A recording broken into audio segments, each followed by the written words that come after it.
कभी ऐसा होता है कि कुछ करना तो चाहते हैं, पर दिमाग ना विचारों के एक जाल में ऐसा उलझ जाता है कि कुछ हो ही नहीं पाता। तो आज हम इसी ओवरथिंकिंग को, मतलब हद से ज़्यादा सोचने की आदत को जड़ से समझेंगे और इसे हमेशा के लिए बंद करने का एक बहुत ही प्रैक्टिकल तरीका जानेंगे। चलिए देखते हैं। ये लाइन शायद हम सबको अपनी सी लगेगी। रात के 2 बज रहे हैं, आंखें तो बंद हैं, लेकिन दिमाग, अरे दिमाग तो भाई फुल स्पीड पर दौड़ रहा है। कल के पेपर में क्या होगा? अरे उसने वो बात वैसे क्यों कह दी थी? और पता है, इस दौड़ का कोई अंत नहीं है। ना तो सो पाते हैं, ना पढ़ पाते हैं, बस सोचते रहते हैं। और सबसे खराब बात, इन सारी सोच का कोई नतीजा नहीं निकलता, कोई प्लान नहीं बनता, बस एक ऐसा लूप बन जाता है जो कभी खत्म ही नहीं होता।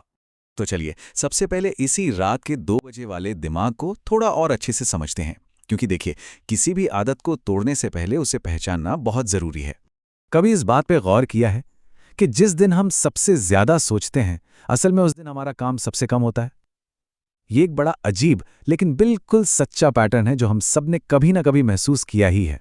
तो फिर इस लगातार सोचने और चिंता करने की असली कीमत क्या चुकानी पड़ती है हमें?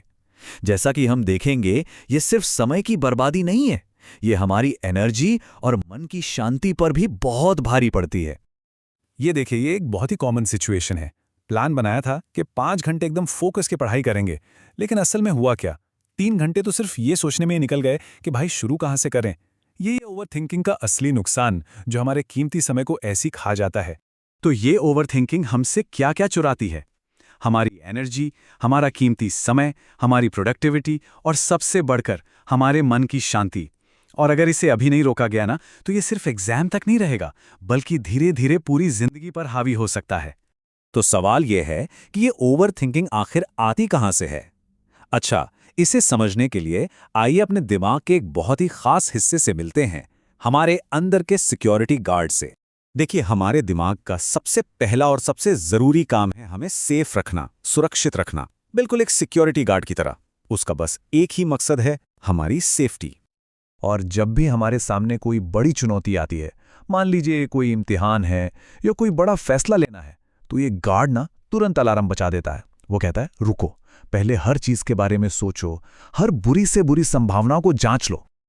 और यहीं पर असली प्रॉब्लम शुरू होती है। हमारा ये जो गार्ड है, वो एक असली खतरे, जैसे कि सामने शेर आ जाना, और एक माने हुए खतरे, जैसे कौन सा सब्जेक्ट पहले पढ़ें, इन दोनों के बीच का फर्क ही नहीं कर पाता। और नतीजा, हम हर छोटी मोटी बात पर पैनिक मोड में चले जाते हैं। तो अब जब हम प्रॉब्लम को समझ चुके हैं, तो इस गार्ड को शांत करने और कंट्रोल वापस अपने हाथ में लेने का समय आ गया है। और इसके लिए एक बहुत ही सीधा सा 3 स्टेप का समाधान है। ये 3 स्टेप्स हैं। पहला, उसे एक नाम दो।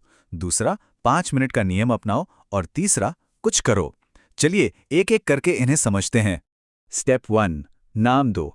जब भी ओवरथिंकिंग शुरू हो, उस भावना को बस एक नाम दे दो। मन में या कागज पर बस ये मान लो कि हाँ, मुझे फेल होने से डर लग रहा है। और पता है, रिसर्च भी ये साबित करती है कि जैसे ही हम अपनी भावनाओं को नाम देते हैं, दिमाग का जो पैनिक मोड है वो अपने आप शांत होने लगता है। स्टेप 2, 5 मिनट का नियम।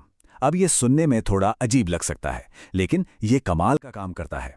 दिन में सिर्फ 5 मिनट का एक टाइम फिक्स कर लो, जिसमें जानबूझकर चिंता करनी है, ओवरथिंकिंग करनी है। जब वो 5 मिनट खत्म, तो चिंता का बॉक्स भी बंद। अब अगर दिन में दोबारा चिंता हो, तो दिमाग को बोलो, अभी नहीं, तुम्हारा टाइम फिक्स है।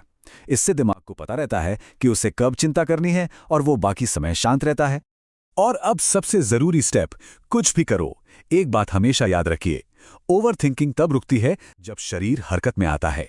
जब दिमाग विचारों में फंस जाए, तो उसे शरीर की मदद से बाहर निकालना पड़ता है। और आपको कुछ बहुत बड़ा करने की जरूरत नहीं है। बस एक गिलास पानी पी लेना, या 10 पुशअप्स कर लेना, या फिर किसी किताब का सिर्फ एक पन्ना पढ़ लेना भी काफी है। ये छोटे छोटे काम आपके दिमाग के लिए एक रीस्टार्ट बटन की तरह काम करते हैं। ये उसे भविष्य की झूठी समस्याओं से हटाकर वर्तमान के असली काम पर वापस ले आते हैं। तो इस पूरी प्रक्रिया का आखिर लक्ष्य क्या है? चलिए अब सोच